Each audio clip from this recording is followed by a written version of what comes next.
नमस्कार मित्रांनो, अभ्यासवाणी या चॅनलवर तुमचं स्वागत आहे.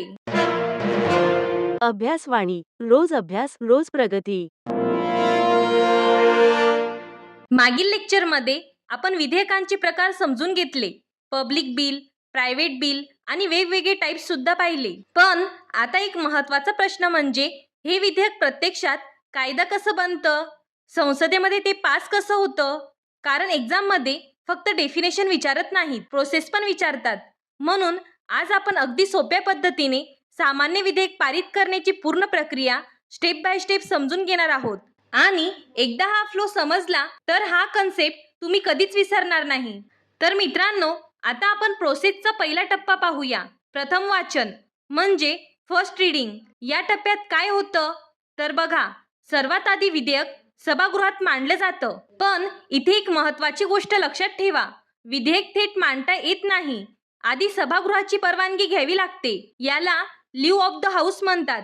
परवानगी मिळाल्यानंतर सदस्य फक्त विधेयकाचं नाव आणि उद्देश सांगतो. आणि सगळ्यात महत्त्वाचं म्हणजे या टप्प्यात कोणतीही चर्चा होत नाही. म्हणजेच हा टप्पा फक्त विधेयक इंट्रोड्यूस करण्यासाठी असतो. त्यानंतर विधेयक राजपत्रात प्रकाशित केलं जातं.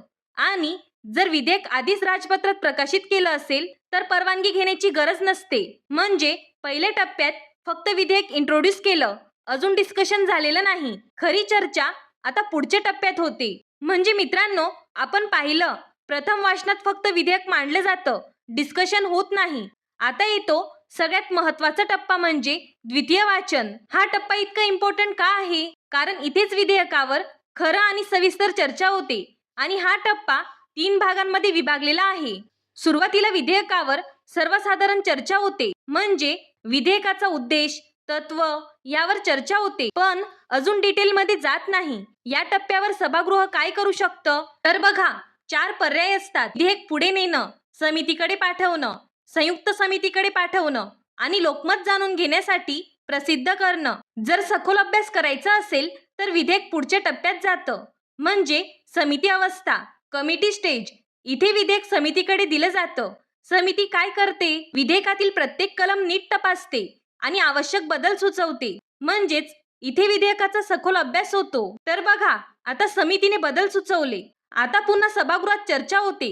त्याला आपण म्हणतो विचार अवस्था, म्हणजे कन्सिडरेशन स्टेज. इथे विधेयकावर आणि कलमावर चर्चा होते.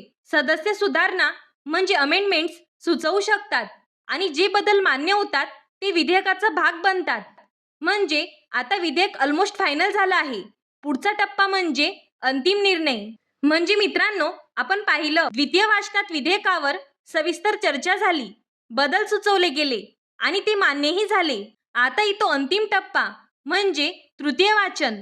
आता तुम्हाला प्रश्न पडला असेल, या टप्प्यात काय होतं?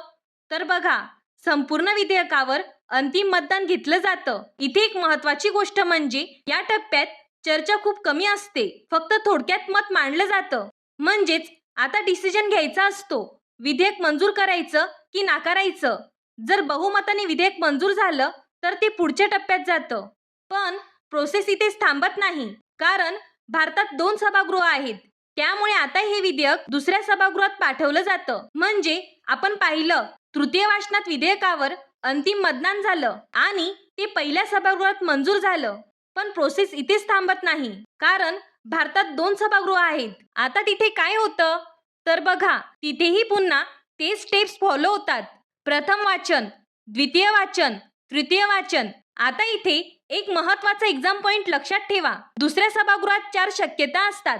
पहिली, विधेयक जसं आहे तसं मंजूर केलं जातं. दुसरी, काही बदल म्हणजेच अमेंडमेंट्स करून परत पाठवलं जातं. तिसरी, विधेयक पूर्णपणे नाकारलं जातं. आणि चौथी शक्यता म्हणजे काहीही ऍक्शन घेतलं जात नाही, म्हणजेच पेंडिंग ठेवलं जातं. जर दोन्ही सभागृहांमध्ये मतभेद झाले तर अशा वेळी संयुक्त बैठक बोलावली जाऊ शकते. म्हणजे आता दोन्ही सभागृहांचा भाग पूर्ण झाला. आता शेवटचा आणि सर्वात महत्त्वाचा टप्पा बाकी आहे, तो म्हणजे राष्ट्रपतींची संमती. या टप्प्यात विधेयक राष्ट्रपतींकडे पाठवलं जातं. आणि इथे एक महत्त्वाचा एक्झाम पॉइंट येतो. घटनेच्या कलम 111 नुसार राष्ट्रपतींना काही अधिकार दिलेले आहेत. आता आपण पाहू राष्ट्रपती काय करू शकतात. तर बघा, 3 पर्याय असतात. पहिला, संमती देणे, म्हणजे विधेयक मंजूर होतं आणि ते कायदा बनतं. दुसरा, पुन्हा विचारासाठी परत पाठवणे, म्हणजे राष्ट्रपती संसदेला सांगू शकतात पुन्हा एकदा विचार करा. पण इथे एक महत्वाची गोष्ट लक्षात ठेवा, जर संसदेने ते विधेयक पुन्हा पास केलं तर राष्ट्रपतींना संमती द्यावीच लागते. तिसरा, संमती थांबवून ठेवणे, याला पॉकेट व्हिटो म्हणतात, म्हणजे विधेयक प्रलंबित ठेवता येतं. तर मित्रांनो, अशा प्रकारे एक साधं विधेयक अनेक टप्पे पार करून शेवटी कायदा बनतं. प्रथम वाचन, द्वितीय वाचन, तृतीय वाचन, दुसरं सभागृह आणि शेवटचा टप्पा म्हणजे राष्ट्रपतींची संमती. या टप्प्यात कलम 111 अंतर्गत राष्ट्रपतींची भूमिका खूप महत्वाची आहे. हा कम्प्लीट फ्लो एक्झामसाठी खूप महत्वाचा आहे, त्यामुळे सिक्वेन्स नक्की लक्षात ठेवा. एकदा हा फ्लो समजला की बिल पासिंग वरचा कोणताही प्रश्न तुम्ही कॉन्फिडेंटली सोडवू शकतात. हा व्हिडिओ उपयुक्त वाटला असेल तर चॅनलला लाईक, शेअर आणि सबस्क्राईब करा. अभ्यासवाणी म्हणजे कन्सेप्ट बेस्ड लर्निंग. थँक्यू. अभ्यासवाणी रोज अभ्यास रोज प्रगती.